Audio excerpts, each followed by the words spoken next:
ಯಾವುದೇ ಸಾಸ್ಗಳನ್ನು ಬಳಸದೆ ಇಂಡಿಯನ್ ಸ್ಟೈಲಲ್ಲಿ ಮಸಾಲಾ ಪಾಸ್ತಾನ ಹೇಗೆ ಮಾಡೋದು ಅಂತ ತೋರಿಸ್ತಾ ಇದ್ದೀನಿ. ಇದನ್ನು ನಾನಾ ವಿಧಾನಗಳಲ್ಲಿ ಮಾಡ್ತಾರೆ, ಅದರಲ್ಲಿ ಇದು ಸಹ ಒಂದು ತುಂಬ ರುಚಿಯಾಗಿರುತ್ತೆ. ನಮಸ್ಕಾರ ವೀಕ್ಷಕರೇ, ವೆಲ್ಕಮ್ ಬ್ಯಾಕ್ ಟು ismartrajani.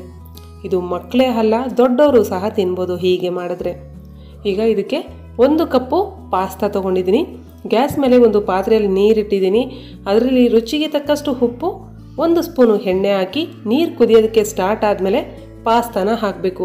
ಪಾಸ್ತಾದಲ್ಲಿ ನಾನಾ ವಿಧಾನಗಳಲ್ಲಿ ಬರುತ್ತೆ, ಒಂದೇ ಥರ ಶೇಪ್ ಇರೋದಿಲ್ಲ. ನೀವು ಯಾವ ಶೇಪಲ್ಲಿ ಇರೋದಾದರೂ ತಗೋಬೋದು. ಈಗ ಈ ರೀತಿ ಮೆತ್ತಗೆ ಬೇಯಿಸ್ಕೋಬೇಕು. ಈ ಪಾಸ್ತಾನ ಒಂದು 5 ಮಿನಿಟ್ಸ್ಗೆಲ್ಲ ಬೇಯುತ್ತೆ ಈ ಪಾಸ್ತಾ. ಒಂದು ಸತಿ ಪ್ರೆಸ್ ಮಾಡಿ ನೋಡಿ, ನಿಮಗೆ ಗೊತ್ತಾಗುತ್ತೆ ಬೆಂದಿದೆಯಾ ಇಲ್ವಾ ಅಂತ. ಆನಂತರ ಇದನ್ನು ಪೂರ್ತಿಯಾಗಿ ನೀರೆಲ್ಲ ಡ್ರೈನ್ ಮಾಡಿಬಿಟ್ಟು ಇದನ್ನು ಒಂದು ಅಗಲಕ್ಕಿರುವಂತಹ ಪ್ಲೇಟಲ್ಲಿ ಹಾಕಿ ಇಡಿ, ಅದು ಉದುದ್ರಾಗುತ್ತೆ. ಈಗ ಗ್ಯಾಸ್ ಮೇಲೆ ಒಂದು ಬಾಣಲಿ ಇಟ್ಕೊಂಡು ಅದರಲ್ಲಿ 1 ಟೀ ಸ್ಪೂನಷ್ಟು ಎಣ್ಣೆ, ಅರ್ಧ ಸ್ಪೂನು ಚಿಕ್ಕದಾಗಿ ಕಟ್ ಮಾಡಿರುವಂತಹ ಶುಂಠಿ, ಅರ್ಧ ಸ್ಪೂನು ಚಿಕ್ಕದಾಗಿ ಕಟ್ ಮಾಡಿರುವಂತಹ ಬೆಳ್ಳುಳ್ಳಿ ಹಾಕಿ ಒಂದು 30 ಸೆಕೆಂಡ್ ಮೀಡಿಯಂ ಫ್ಲೇಮಲ್ಲಿ ಫ್ರೈ ಮಾಡಿ. ತದನಂತರ 1 ಮೀಡಿಯಂ ಸೈಜ್ ಇರುವಂತಹ ಈರುಳ್ಳಿ ಉದ್ದುದಕ್ಕೆ ಕಟ್ ಮಾಡಿರೋದು ಹಾಕಿ 1 ನಿಮಿಷ ಫ್ರೈ ಮಾಡಬೇಕು. ತದನಂತರ 3 ಹಸಿಮೆಣಸಿನ್ಕಾಯಿ, 1 ಮೀಡಿಯಂ ಸೈಜ್ ಇರುವಂತಹ ಕ್ಯಾರೆಟು, 8ರಿಂದ 10 ಬೀನ್ಸು ಚಿಕ್ಕದಾಗಿ ಕಟ್ ಮಾಡಿರೋದು ಹಾಕಿ ಇದೆರಡು 2 ನಿಮಿಷ ಮೀಡಿಯಂ ಫ್ಲೇಮಲ್ಲಿ ಫ್ರೈ ಮಾಡಬೇಕು.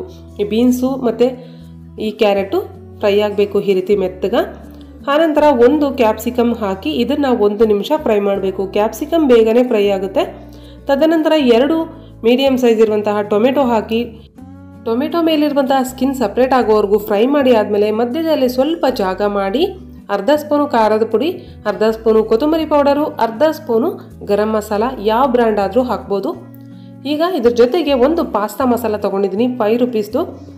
1 ಪಾಸ್ತಾ ಮಸಾಲದಲ್ಲಿ 1 ಸ್ಪೂನ್ ಮಸಾಲ ಇರುತ್ತೆ.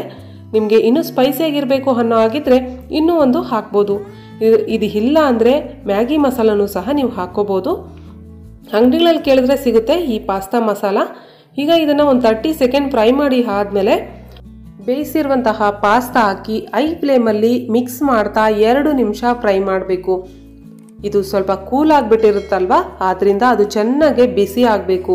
ಈಗಲೇ ನೋಡಿಕೊಂಡು ರುಚಿಗೆ ತಕ್ಕಷ್ಟು ಉಪ್ಪು ಸಹ ಹಾಕಿ ಚೆನ್ನಾಗೆ ಮಿಕ್ಸ್ ಮಾಡಬೇಕು.